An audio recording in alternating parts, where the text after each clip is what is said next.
So today's project is working on a collected sea hibiscus, a native one to Florida that I'm going to be converting over to red stem hibiscus. It's a better cultivar that works a little better for us for bonsai and should make this tree a lot nicer. So one of the first things we do when preparing a tree for grafting is determine where we're going to insert the grafts and cut the structure back to that point.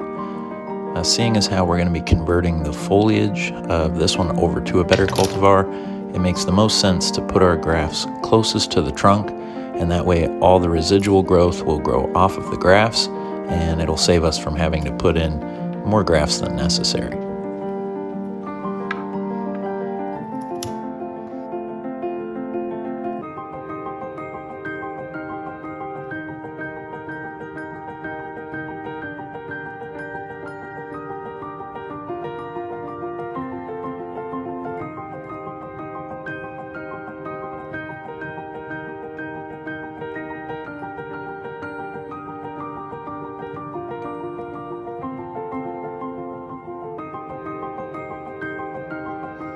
So once we have the tree cut back for structure, it's time to take a grafting knife and we'll begin to start to do our grafts. The first graft we're going to be focusing on is a cleft graft, essentially cutting into the end of one of the branches that we've left and inserting our grafts at that point. So cleft grafts are most useful for us when we need to continue a branch from the point that we cut it, whereas a veneer graft is more useful for placing side branches. I'll use both interchangeably depending on the situation, and usually both are necessary to fully graft a tree over.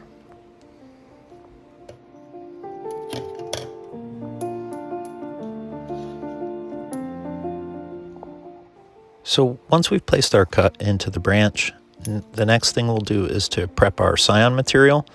I usually just take a 2 to 3 inch section of a branch with tight internodes and cut that off of the donor material. I then use parafilm grafting tape to fully wrap the scion.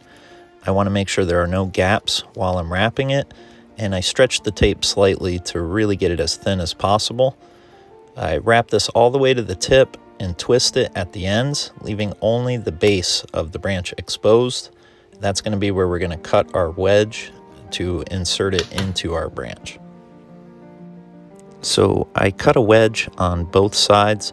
Usually I do this on a piece of wood, but for the video, so you guys can see it, I did risk my fingers so you guys could get a good look at that wedge. So not an ideal thing to do to cut the wedge in your hand, but again, just wanted to show that clearly for the camera.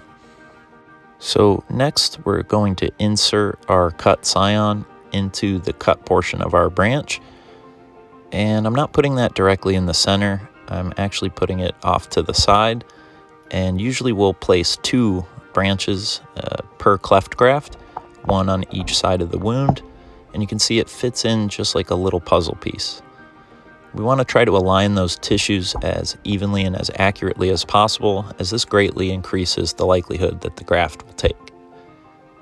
Finally, we want to wrap the junction where the 2 branches meet, and we want to make sure that it's good and tight so that nothing can push out or fall out if it's bumped. And this will just ensure that the graft also doesn't push out on its own and just is a way of securing it tightly to the tree. So I'm going to go ahead and add one more piece of tape. The tape also acts as a little greenhouse. It keeps moisture in the cut site and in the graft site and keeps it from drying out. So I want to make sure that all the exposed cuts are sealed with the tape.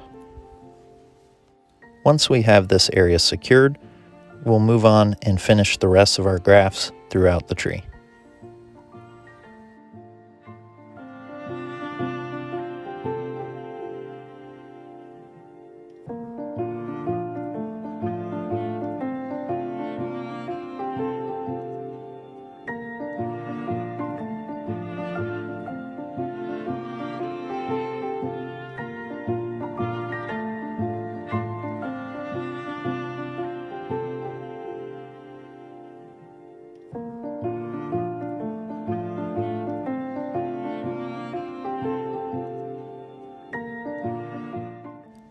Once the tree is finished, we'll place it in full sun to recover and check on it in about 2 weeks to see how the grafts are doing.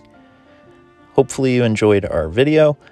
Like and subscribe, and we'll see you next time.